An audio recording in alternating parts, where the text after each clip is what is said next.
नमस्कार. माझी पहिलीच भेट बदलापूरला. ऐकलेलं खूप होतं. माझ्या ओळखीच्या एक ज्येष्ठ व्यक्ती पण इथे होत्या. तुम्हाला सगळ्यांना माहितीच्या आहेत त्या. मराठीतल्या नाट्यसृष्टीतल्या अभिनेत्री सुमन माटे म्हणून आणि उत्तम गातात त्या. त्याच्यामुळे बदलापूरला थोडासा वैयक्तिक पण माझ्या मनात भावना होती त्याच्याबद्दल.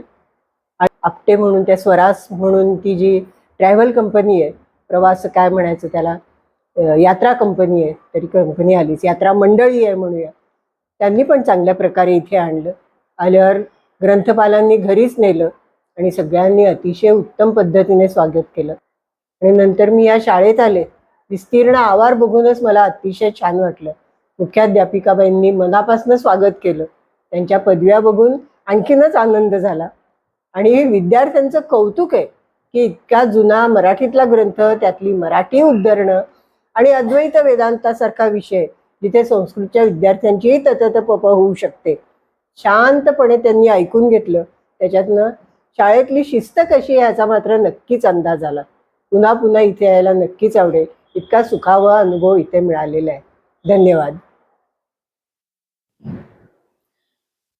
मी सौ विद्या संदीप जोशी, आदर्श विद्या मंदिर माध्यमिक आणि उच्च माध्यमिक या विभागातील मुख्याध्यापिका म्हणून कार्य करत असताना आमच्या संस्थेमध्ये दरवर्षी अनेक कार्यक्रमांचं आयोजन होतं. त्यापैकीच एक म्हणजे राज्य मराठी विकास संस्था आयोजित मराठी भाषा संवर्धन पंधरवाडा हा जेव्हा साजरा केला गेला तेव्हा तो साजरा करण्याची संधी आमच्या विद्यालयाला मिळाली. आणि ती संधी मिळत असताना मंदार जोशी यांचं खूप आम्हाला सहकार्य लाभलं. त्यांनी आमच्या विद्यालयाची निवड केली, त्याबद्दल मी त्यांची शतशः ऋणी आहे. आणि आज आम्हाला लाभलेल्या उत्तम वक्त्या डॉक्टर माधवी कोल्हटकर, विवेक सिंधू यावर त्यांनी जे विवेचन केलं त्याचा आस्वाद आमच्या विद्यार्थ्यांनी घेतला आणि याचा नक्कीच फायदा आमच्या विद्यार्थ्यांना होईल. त्यांच्या ज्ञानात नक्की भर पडेल, काही उत्तम संस्कार त्यांच्यावरती होतील. अशा महान व्यक्ती आज आमच्या विद्यालयाला लाभल्या, याबद्दल मी शतशः त्या मॅडमची पण ऋणी आहे. असेच कार्यक्रम मंदार जोशी यांच्या माध्यमातून विद्यालयाला सातत्याने मिळत राहावे अशी मी अपेक्षा व्यक्त करते आणि थांबते. धन्यवाद. नमस्कार, मी रेखा वाटवे पराडकर. मी असोसिएट प्रोफेसर म्हणून रिटायर झालेली आहे. मी गणिताचे विभाग प्रमुख होते SIES college of arts science कॉमर्समध्ये. पण मी मूळची बदलापूरचीच आहे आणि मला आनंद होतो सांगायला की मी आदर्शची माझी विद्यार्थिनी आहे. 1979 या बॅचमध्ये मी होते आणि तेव्हा मी पहिले आले होते. ते नाव आहे माझं अजून तिथे. तर मला इथे आल्यावर खूप बरं वाटलं. एकतर पहिले मी माझ्या शाळेत आले आणि मुख्य म्हणजे मंदार जोशी यांची माझी ओळख झाली आणि त्यांनी मला या कार्यक्रमाला बोलवलं. आणि मला पण वाटलं नाही, मराठी भाषेसाठी आपण नुसतं बोलून उपयोग नाही, आपण सुद्धा त्याच्यासाठी काहीतरी करायलाच पाहिजे. तर त्याच्यामुळे मी असे कार्यक्रम अटेंड करतेच. आणि अनायसे हा योग जुळून आला की मला त्यांचं कोल्हटकर मॅडमचं भाषण ऐकायला मिळालं.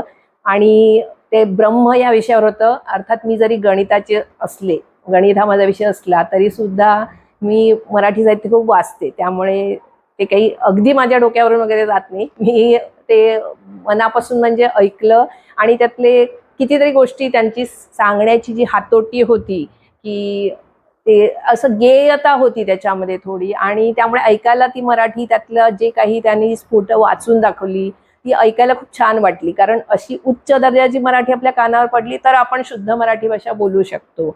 आणि त्याचंच मला असं वाटलं की जरी मुलांच्या दृष्टीने ते जे काही विषय होता तो थोडासा हाय लेवलचा होता, पण तरी सुद्धा मला असं वाटलं की नाही, मुलांनी चांगली भाषा ऐकली तर त्यांना नवीन शब्द सापडणार. नाही तर असं होतं की आपण बोलता बोलता आपल्याला शब्द सुचत नाहीत चांगली मराठी बोलायची तर असा याचा फायदा असतो की सगळंच काही आपल्याला समजतं असं नाही, पण जेव्हा तुम्ही असं चांगलं ऐकता तेव्हा त्यातलं काही थोडंफार आपल्याला समजतं.